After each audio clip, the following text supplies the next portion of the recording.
Hello दोस्तों, स्वागत है आप सभी का ड्रीम एग्जाम स्टडी में। दोस्तों आज हम सीटेट जुलाई 2024 के 30 क्वेश्चन जो इसमें सीडीपी एंड पैडागोजी के दोस्तों क्वेश्चन रहेंगे। ये दोस्तों सभी क्वेश्चन प्रीवियस ईयर क्वेश्चन रहेंगे। दोस्तों जो भी दोस्त अभी तक हमारे चैनल में नए हो तो आप सभी लोगों से निवेदन है कि आप हमारे चैनल को सब्सक्राइब करेंगे और बेल आइकन को भी दबाएं ताकि जैसा ही हमारा वीडियो अपलोड हो आप सभी लोगों तक पहुंच सके। दोस्तों आइए दोस्तों देखते हैं क्वेश्चन है दोस्तों हमारा 151 नंबर का।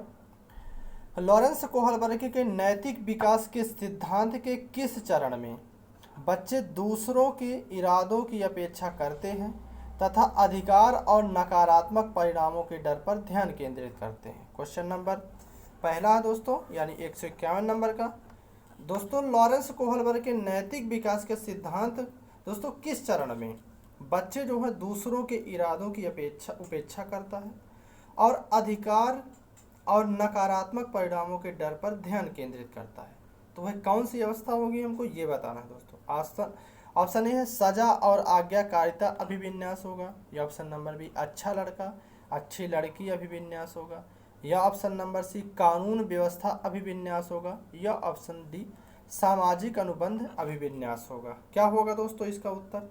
तो दोस्तों जो इसका उत्तर होगा ऑप्शन नंबर ए होगा, सजा और आज्ञाकारिता अभिविन्यास होगा। कौन सा होगा दोस्तों? सजा एवं आज्ञाकारिता अभिविन्यास होगा, जिसमें बच्चा क्या करता है दूसरों की इरादों और दूसरों के कार्यों को उपेक्षा करता है और अधिकार और नकारात्मक परिणाम के डर पर ध्यान केंद्रित करता है। दोस्तों आइए दोस्तों अगला क्वेश्चन है हमें, किस तरह के प्रश्न पूछकर बच्चों में समालोचनात्मक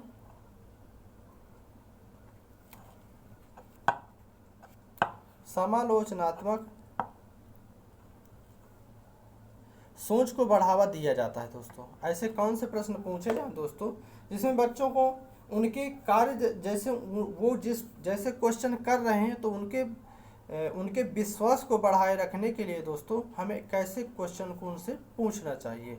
ऑप्शन नंबर ए है, वन अधिकार अधिनियम किस पर आधारित होता है?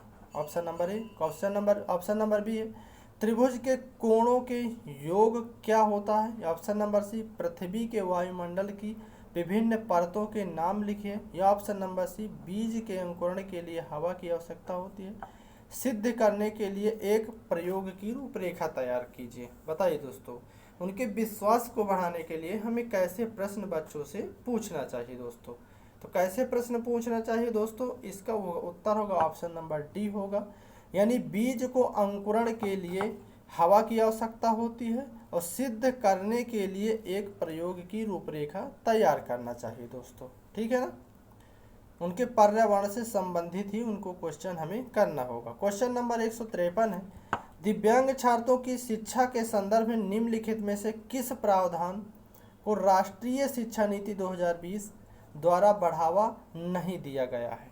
क्या है दोस्तों? दिव्यांग छात्रों की शिक्षा के संदर्भ में निम्नलिखित में से किस प्रावधान को राष्ट्रीय शिक्षा नीति 2020 द्वारा बढ़ावा नहीं दिया जाता? ऑप्शन नंबर ए, उपयुक्त इमारती ढांचों को, या ऑप्शन नंबर ई, प्रत्येक विद्यार्थी के लिए एक शिक्षा और निजी शिक्षक, या ऑप्शन नंबर सी, अनिवार्य विशेष शिक्षा, या ऑप्शन नंबर डी, उपयुक्त तकनीकी सुविधा। क्या होगी दोस्तों इसका उत्तर? तो दोस्तों जो इसका उत्तर होगा ऑप्शन नंबर सी होगी, अनिवार्य विशेष शिक्षा होगी। क्या होगी दोस्तों? अनिवार्य और विशेष शिक्षा होगी। दोस्तों आइए दोस्त अगला क्वेश्चन है, समकालीन सिद्धांतकारों के अनुसार सीखना प्राथमिक रूप से एक क्या है दोस्तों? ऑप्शन नंबर ए यांत्रिक है, या ऑप्शन नंबर बी व्यवहारवादी है, या ऑप्शन नंबर सी निष्क्रिय है, या ऑप्शन नंबर डी सामाजिक है। सीखना क्या है दोस्तों? वह कौन सी गतिविधि है? समकालीन सिद्धांतकारों के अनुसार सीखना क्या है? तो दोस्तों समकालीन सिद्धांतकारों के अनुसार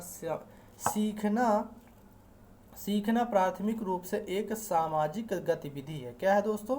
सीखना जो है एक सामाजिक गतिविधि है। ऑप्शन नंबर डी इसका राइट आंसर होगा। दोस्तों आइए दोस्त अगला क्वेश्चन है, जीन पियाजे के अनुसार मानसिक विकास की अवस्था क्या है? ऑप्शन नंबर ए संवेदी प्रेरक अवस्था, ऑप्शन नंबर बी मूर्त संक्रियात्मक अवस्था, ऑप्शन नंबर सी पूर्व संक्रियात्मक अवस्था, या ऑप्शन नंबर डी ये सभी? बताइए दोस्तों, वह कौन सी अवस्था है जो मानसिक रूप से क्या है, मानसिक विकास की अवस्था है दोस्तों?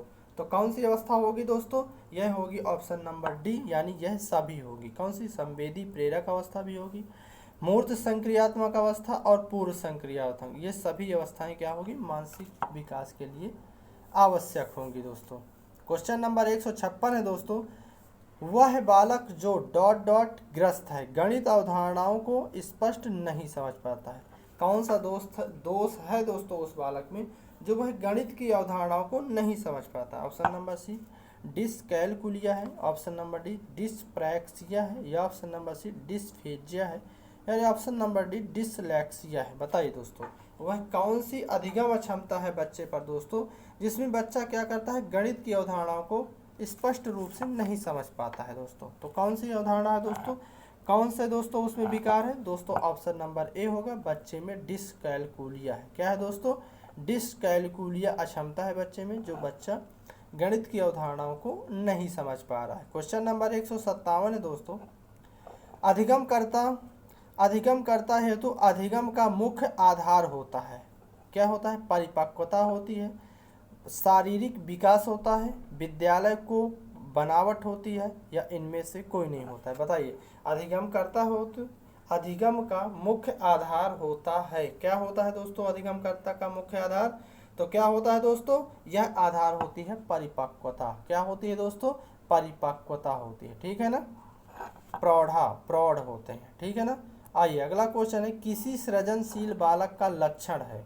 ऑप्शन नंबर ए लचीलेपन का अभाव होगा, ऑप्शन नंबर बी जिज्ञासा होगी, ऑप्शन नंबर सी समस्या के प्रति सजग न होना होगा, या ऑप्शन नंबर डी गत्यात्मकता का अभाव होगा? बताइए, किसी सृजनशील बालक का लक्षण क्या होगा दोस्तों?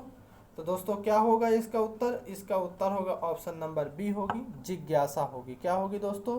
जिज्ञासा होगी, ठीक है ना। आइए दोस्त अगला क्वेश्चन है, समावेशी शिक्षा की वह पद्धति है जिसमें dot dot, option number B एक केवल प्रतिभाशाली बालकों को शिक्षित किया जाता है, या ऑप्शन नंबर बी केवल सृजनशील बालकों को शिक्षित किया जाता है, या ऑप्शन नंबर सी सामान्य व अधिगम अक्षम दोनों प्रकार के बालकों को शिक्षित किया जाता है, या ऑप्शन नंबर डी केवल मूक बधिर बालकों को शिक्षित किया जाता है? बताइए दोस्तों, समावेशी शिक्षा की वह पद्धति है जिसमें ऑप्शन नंबर सी इसका उत्तर होगा दोस्तों, सामान्य व अधिगम अक्षम दोनों प्रकार के बालकों को शिक्षित किया जाता है, ठीक है ना। आइए दोस्त अगला क्वेश्चन है हमारा, एक अध्यापक को अपनी कक्षा में निम्न में से किस तथ्य को नकारना चाहिए दोस्तों? छात्र छात्राओं के पठन संबंधी विकारों को नकारना चाहिए, ऑप्शन नंबर बी छात्र छात्राओं के मध्य लैंगिक भेदभाव को नकारना चाहिए, या ऑप्शन नंबर सी छात्र छात्राओं के व्यवहार संबंधी विकारों को नकारना चाहिए, या ऑप्शन नंबर डी छात्र छात्राओं के झगड़े से संबंधित मुद्दों को नकारना चाहिए? बताइए दोस्तों, एक अध्यापक को किस चीज का नकारना चाहिए दोस्तों? जो इसका उत्तर होगा ऑप्शन नंबर बी होगा, छात्र छात्राओं के मध्य लैंगिक भेदभाव को नकारना चाहिए, ठीक है ना। यहाँ पर लैंगिक भेदभाव कहीं पर नहीं आना चाहिए, इस चीज को दोस्तों अध्यापक को दूर करना चाहिए, ठीक है ना। अर्थपूर्ण अधिगम को सुसाध्य करने के लिए एक शिक्षक को क्या करना चाहिए? छात्र के बीच सहयोग को हतोत्साहित करना चाहिए, ऑप्शन नंबर बी छात्रों के बीच प्रतिस्पर्धा को प्रोत्साहित करना चाहिए, ऑप्शन नंबर सी विषय वस्तु को रटने पर बढ़ावा देना चाहिए, या ऑप्शन नंबर सी संप्रतियों के समझ को महत्व देना चाहिए? क्या होगा दोस्तों इसका उत्तर? एक अर्थपूर्ण अधिगम को सुसाध्य करने के लिए एक शिक्षिका को क्या करना चाहिए दोस्तों? तो क्या करना चाहिए? ऑप्शन नंबर डी इसका राइट आंसर होगा, संप्रतियों की समझ को महत्व देना चाहिए। क्या करना चाहिए? संप्रतियों की समझ को महत्व देना चाहिए, ऑप्शन नंबर डी इसका राइट आंसर होगा। क्वेश्चन नंबर 162 है, बच्चों के विकास का क्रम क्या है दोस्तों? आप अमूर्त से मूर्त की तरफ होता है, या सामान्य से विशिष्ट की ओर होता है, या पैर से सिर की ओर होता है, या हाथ पैर से केंद्र की ओर होता है? बताइए, बच्चे का विकास किस क्रम में होता है दोस्तों? तो बताइए सभी लोग। दोस्तों यह क्रम होता है ऑप्शन नंबर बी होता है, सामान्य से विशिष्ट की ओर होता है। कैसा होता है दोस्तों? ऑप्शन नंबर बी सामान्य से विशिष्ट की ओर होता है। आइए दोस्त अगला क्वेश्चन है, किस अवस्था में बच्चे वस्तु स्थायित्व के समझ को बना लेते हैं परंतु यह नहीं समझ पाते हैं कि क्रियाएं परिवर्तनीय हैं और उनके निर्णय वस्तु की मौजूदा दिखावट पर निर्भर करते हैं? कौन सी अवस्था होगी? क्या यह संवेदी पेशीय अवस्था होगी, या ऑप्शन नंबर बी पूर्व संक्रियात्मक अवस्था होगी, या ऑप्शन नंबर सी होगी मूर्त संक्रियात्मक अवस्था होगी, या ऑप्शन नंबर डी अमूर्त संक्रियात्मक अवस्था होगी? कौन सी अवस्था होगी दोस्तों? तो यह होगी दोस्तों ऑप्शन नंबर बी पूर्व संक्रियात्मक अवस्था होगी दोस्तों। कैसी अवस्था होगी? पूर्व संक्रियात्मक अवस्था होगी। ठीक है ना। आइए दोस्त अगला क्वेश्चन है, एक प्रगतिशील कक्षा में अधिगम कैसा होना चाहिए? एक सरल प्रक्रिया होना चाहिए, या एक सामाजिक प्रक्रिया होना चाहिए, या केवल औपचारिक अनुदेश द्वारा ही हो सकता है, या परीक्षाओं पर प्रतिबंधात्मक होता है? बताइए दोस्तों, एक प्रगतिशील कक्षा में अधिगम कैसा होता है दोस्तों? तो एक प्रगतिशील कक्षा में जो अधिगम होता है दोस्तों वह एक सामाजिक प्रक्रिया होती है। कैसी होती है दोस्तों? यह एक सामाजिक प्रक्रिया होती है दोस्तों। आइए दोस्त अगला क्वेश्चन, राष्ट्रीय शिक्षा नीति 2020 के अनुसार मूल्यांकन का उद्देश्य क्या है? क्या है उद्देश्य? रटने की क्षमता का परीक्षण होगा, ऑप्शन नंबर बी पुनरुत्पादन व याद रखने की क्षमता का नापना होगा, या ऑप्शन नंबर सी बच्चों को सीखने की प्रक्रिया में मदद करना होगा, या ऑप्शन नंबर डी पूरे देश में बच्चों की तुलना करने की मानदंड बताना होगा? क्या होगा दोस्तों इसका उत्तर? तो दोस्तों जो इसका उत्तर होगा ऑप्शन नंबर क्या होगा? ऑप्शन नंबर सी इसका राइट आंसर होगा। बच्चों को सीखने की प्रक्रिया में मदद करना होगा। क्या है? राष्ट्रीय शिक्षा नीति के अनुसार 2020 के अनुसार मूल्यांकन का उद्देश्य क्या होता है दोस्तों? बच्चों को सीखने की प्रक्रिया में मदद करना। Option number C right answer होगा।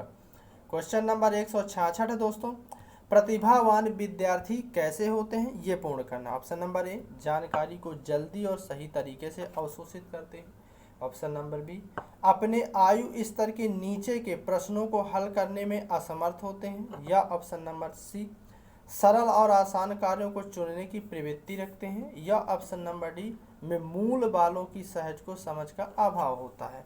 तो क्या होगा दोस्तों इसका उत्तर? तो दोस्तों जो इसका उत्तर होगा ऑप्शन नंबर ए होगा, जानकारी को जल्दी ही सही तरीके से अवशोषित करते हैं। क्या करते हैं? प्रतिभावान बालक क्या होते हैं? जानकारी को सही तरीके से और जल्दी क्या करते हैं? अपने ऊपर समाहित करते हैं दोस्तों। अगला क्वेश्चन है, विद्यार्थी को नए संप्रत्यय पढ़ाते समय शिक्षक को निम्नलिखित में से किससे बचना चाहिए? जब नए संप्रत्यय को पढ़ाया जाता है दोस्तों तो शिक्षक को किन बातों से बचना चाहिए? ऑप्शन नंबर ए उन्हें दिए गए उदाहरणों में से सामान्य गुण खोजने के लिए कहें, या ऑप्शन नंबर बी उन्हें संप्रत्यय से संबंधित गैर उदाहरण प्रस्तुत करें, ऑप्शन नंबर सी पहले जटिल अवधारणाओं को प्रस्तुत करें और फिर सरल की ओर बढ़ें, ऑप्शन नंबर डी नई जानकारियों को पिछले ज्ञान से जोड़ना। क्या होगा दोस्तों इसका उत्तर? तो दोस्तों जो इसका उत्तर होगा ऑप्शन नंबर सी होगा, पहले जटिल अवधारणाओं को प्रस्तुत करें और फिर सरल की ओर बढ़ें। क्या करें? पहले जटिल अवधारणाओं की ओर बढ़ें और फिर सरल की ओर बढ़ें। क्वेश्चन नंबर 168 है दोस्तों, निम्नलिखित में कौन सा कथन आंतरिक प्रेरणा का उदाहरण? हमें आंतरिक प्रेरणा का उदाहरण बताना है दोस्तों। ऑप्शन नंबर बी मुझे पढ़ाई करनी चाहिए क्योंकि यह संप्रत्यय की समझ बनाने के लिए जरूरी है, ऑप्शन नंबर बी मुझे शिक्षक द्वारा दंड से बचने के लिए अध्ययन करना चाहिए, ऑप्शन नंबर सी मुझे प्रतियोगिताओं में प्रथम स्थान प्राप्त करने के लिए अध्ययन करना चाहिए, ऑप्शन नंबर डी मुझे अपने साथियों की प्रशंसा प्रभुत्व प्राप्त करने के लिए अध्ययन करना चाहिए। बताइए दोस्तों इसका उत्तर क्या होगा? 168 का क्या उत्तर होगा दोस्तों? तो बताइए दोस्तों इसका जो उत्तर होगा ऑप्शन नंबर ए होगा, मुझे पढ़ाई करनी चाहिए क्योंकि यह संप्रत्यय की समझ बनाने के लिए जरूरी है। क्या करना चाहिए? यह संप्रत्यय की समझ बनाने के लिए जरूरी है। क्वेश्चन नंबर 169 है, एक 5 वर्ष की बच्ची यह तर्क करने में विफल रहती है कि जब पानी को एक लंबे और संकीर्ण गिलास में एक चौड़े बर्तन में स्थानांतरित किया जाता है तो पानी की मात्रा समान रहती है। पियाजे के अनुसार इसका क्या कारण है?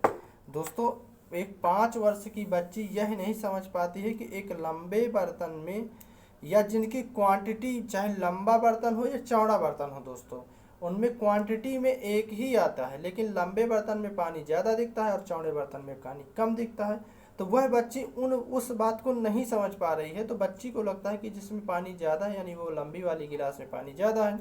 उस संप्रत्यय को पानी को मात्रा में समान रहती है पियाजी के अनुसार। यह कौन सा कारण है दोस्तों? हमको यह बताना है कि वह बच्ची किस कारण में है और कौन सी अवस्था में है। यह प्रत्यावर्ती सोच नहीं रखती है, यानी बच्ची में प्रत्यावर्ती सोच नहीं है दोस्तों। ये ऑप्शन नंबर बी, वह लक्ष्य निर्देशित व्यवहार नहीं कर सकती है। या ऑप्शन नंबर सी, वह प्रतीकों का इस्तेमाल नहीं कर सकती है। या ऑप्शन नंबर डी, वह नकल नहीं कर सकती है। क्या होगा दोस्तों इसका उत्तर? तो दोस्तों जो इसका उत्तर होगा ऑप्शन नंबर ए होगा।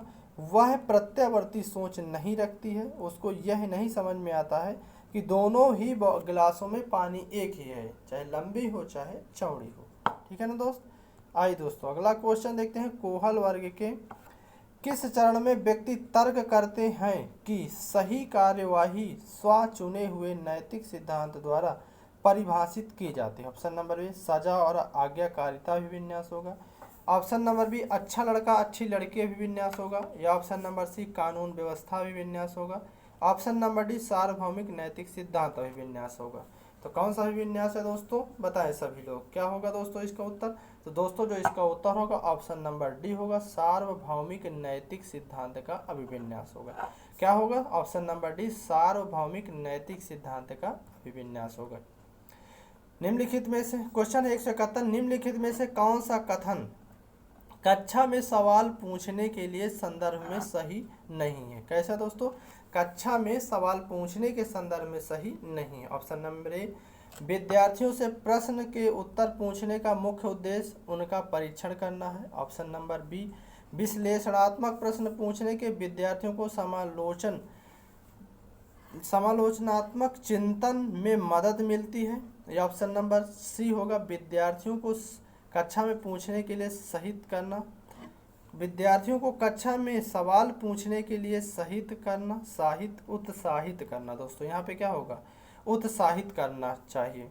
या ऑप्शन नंबर डी, वह प्रश्न जो विवेचन और अनुप्रयोग पर आधारित हों उन्हें उच्चतर श्रेणी के चिंतन के कौशल को बढ़ावा देना। क्या होगा दोस्तों इसका उत्तर? तो दोस्तों जो इसका उत्तर होगा ऑप्शन नंबर ए होगा, विद्यार्थियों से प्रश्न के उत्तर पूछने का मुख्य उद्देश्य उनका परीक्षण करना है। क्या है दोस्तों? अगर उनसे हम प्रश्न पूछ रहे हैं दोस्तों विद्यार्थियों तो इसका उद्देश्य क्या है? इसका उद्देश्य है कि हम उनका परीक्षण ले रहे हैं, बच्चों से परीक्षण कर रहे हैं। क्वेश्चन नंबर 172 है, प्रभावी अधिगम के लिए शिक्षार्थी की भागीदारी की आवश्यकता होती है, सक्रिय, विनम्र, आंशिक या निष्क्रिय? बताइए दोस्तों, प्रभावी अधिगम के लिए शिक्षार्थी की क्या भागीदारी होती है? कौन सी भागीदारी होती है दोस्तों? तो शिक्षार्थी की जो भागीदारी होती है वह सक्रिय भागीदारी होती है। कैसी होती है दोस्तों? सक्रिय भागीदारी आवश्यक होती है। ठीक है ना? आइए क्वेश्चन अगला है, निम्नलिखित में से क्वेश्चन नंबर 173 है, निम्नलिखित में कौन सा विकल्प दी गई दिव्यांगता संबंधित विद्यार्थियों को समावेशन हेतु यथोचित संयोजन रणनीति का सही युग्म है? ऑप्शन नंबर ए, ध्यान, न्यूनता, अतिक्रियाशीलता विकार संबंधी अवधि की फिल्में। ऑप्शन नंबर ए, स्वलीनता, जितना हो सके एक समय सारणी या दिनचर्या। ऑप्शन नंबर ए, पठन वैकल्य, जटिल गणनाओं पर आधारित प्रश्न दें। ऑप्शन नंबर सी, वाक बाधिता या मूल्यांकन में केवल मौखिक रूप को स्वीकार करें। क्वेश्चन है दोस्तों, निम्नलिखित में कौन सा विकल्प दी गई दिव्यांगता से संबंधित विद्यार्थियों के समावेशन हेतु यथोचित संयोजन रणनीति का सही युग्म है? जो दोस्तों दिव्यांग बच्चों के लिए इन 4 ऑप्शनों में से वह कौन सा ऑप्शन है जो दिव्यांग बच्चों के लिए सही है? क्या है दोस्तों? दिव्यांग बच्चे। बताइए दोस्तों इसका उत्तर क्या होगा? तो दोस्तों जो इसका उत्तर होगा ऑप्शन नंबर बी होगा, स्वलीनता, जितना हो सके उन्हें समय सारणी या दिनचर्या बताई जाए। क्या करें? दिनचर्या के बारे में उनको बताया जाए। ठीक है ना? क्वेश्चन नंबर 174 है दोस्तों, राष्ट्रीय शिक्षा नीति 2020 का केंद्र बिंदु क्या है? ऑप्शन नंबर ए कठोर पाठ्यक्रम, शिक्षा शास्त्र और मूल्यांकन होगा। ऑप्शन नंबर बी बहुभाषिकता और समय शिक्षा होगी। ऑप्शन नंबर सी परीक्षा की ओर और उसके लिए सीखना होगा। ऑप्शन नंबर डी आकलन की योगात्मक तरीकों को अपनाना होगा। तो क्या होगा दोस्तों इसका उत्तर? दोस्तों जो इसका उत्तर होगा ऑप्शन नंबर बी होगा, बहुविषयकता और समय शिक्षा होगी। क्या होगा? बहुविषयकता और समय शिक्षा होगी। आइए दोस्त अगला क्वेश्चन है, विकासात्मक परिवर्तन डॉट डॉट डॉट पूर्ण करना है। ऑप्शन नंबर ए सभी संस्कृतियों के बच्चों में सार्वभौमिक गति से होते हैं। ऑप्शन नंबर बी मध्य बाल्यावस्था तक बहुत तेज गति से होते हैं और फिर रुक जाते हैं। ऑप्शन नंबर सी हमेशा एक रैखिक तरीके से होते हैं और एक आयामी होते हैं। ऑप्शन नंबर डी वंशानुगत कारकों और पर्यावरणीय प्रभाव पर परस्पर क्रिया होती है। बताइए दोस्तों विकासात्मक परिवर्तन क्या है जो विकास में परिवर्तन लाते हैं? कौन सा होगा ऑप्शन दोस्तों?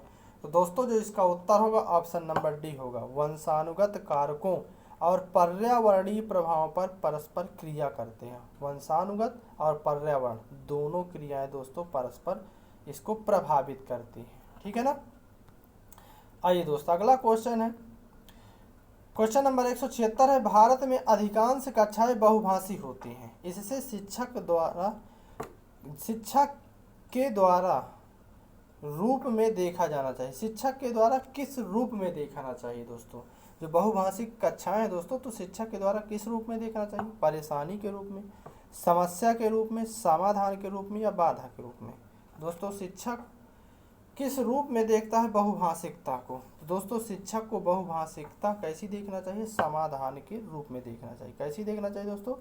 शिक्षक को बहुभाषिक कक्षा में कैसे देखना चाहिए? एक समाधान के रूप में देखना चाहिए।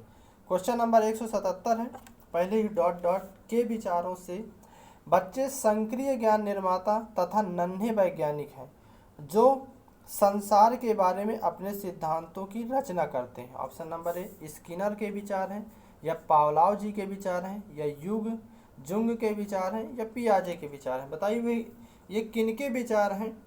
जो विचार बच्चे सक्रिय ज्ञान का निर्माता होता है तथा नन्हे वैज्ञानिक होते हैं जो संसार के बारे में अपने सिद्धांतों की रचना करते हैं। यह किनके विचार हैं दोस्तों? तो यह विचार है पियाजे महोदय जी के। किसके विचार हैं दोस्तों? पियाजे महोदय जी कहते हैं कि बच्चा एक नन्हा वैज्ञानिक होता है जो बच्चे सक्रिय और वह अपने सक्रिय ज्ञान के निर्माता भी होते हैं जो संसार के बारे में अपने सिद्धांत की रचना करते हैं। क्वेश्चन नंबर 178 है, जटिल परिस्थितियों को हल करने में शिक्षक बच्चों की सहायता कर सकता है। ऑप्शन नंबर ए प्रतियोगिता को बढ़ावा देकर सबसे पहले कार्य पूरा करने वाले बच्चे को पुरस्कार देकर, या ऑप्शन नंबर बी कोई भी सहायता ना देकर जिससे बच्चे अपने आप निर्वाह करना सीखें। ऑप्शन नंबर सी उस पर एक भाषण देकर। ऑप्शन नंबर डी कार्य को छोटे हिस्से में बांटने के बाद निर्देश देकर। क्या होगा दोस्तों इसका उत्तर? तो दोस्तों जो इसका उत्तर होगा ऑप्शन नंबर डी होगा, कार्य को छोटे हिस्सों में बांटने के बाद निर्देश देकर। क्या होगा? कार्य को छोटे छोटे हिस्सों में बांट करके उनको बताना दोस्तों। ठीक है ना। अगला क्वेश्चन है, शिक्षक के शैक्षिक निहितार्थ से संबंधित नहीं है। दोस्तों शिक्षक के मतलब शिक्षक के पढ़ाने से संबंधित नहीं है। वह कौन सा ऑप्शन है जो शिक्षक को पढ़ाने से संबंधित नहीं है, अधिगम से संबंधित नहीं? अब क्वेश्चन नंबर विद्यालय में समुदाय को जोड़ना। ऑप्शन नंबर बी प्रातःकालीन विद्यालय की सभाओं को संबोधित करना। ऑप्शन नंबर सी विद्यालय के बाग को देखभाल करना। ऑप्शन नंबर डी पिछड़े और गंदे क्षेत्रों के लोगों की सेवा के लिए न जाना। क्या होगा दोस्तों? शिक्षक की शैक्षिक निहितार्थ से संबंधित नहीं होगा तो कौन सा ऑप्शन होगा दोस्तों? इसका ऑप्शन होगा ऑप्शन नंबर डी होगा, यानी पिछड़े और गंदे क्षेत्र के लोगों की सेवा के लिए न जाना। यह शिक्षक के निहितार्थ से संबंधित नहीं है।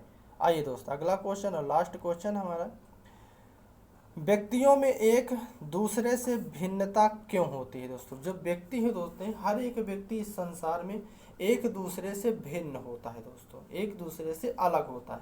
यह किसके कारण होता है हमको यह बताना। ऑप्शन नंबर ए वातावरण के प्रभाव के कारण होता है। ऑप्शन नंबर बी जन्मजात विशेषताओं के कारण होता है। ऑप्शन नंबर सी वंशानुक्रम और वातावरण के बीच अन्योन्य क्रिया के कारण होता है, या ऑप्शन नंबर डी प्रत्येक व्यक्ति को उसके माता पिता से जीन को भिन्न समुच्चय उत्तर प्राप्त होने के कारण होता है। बताइए दोस्तों, किसके कारण व्यक्ति एक दूसरे से भिन्न होते हैं?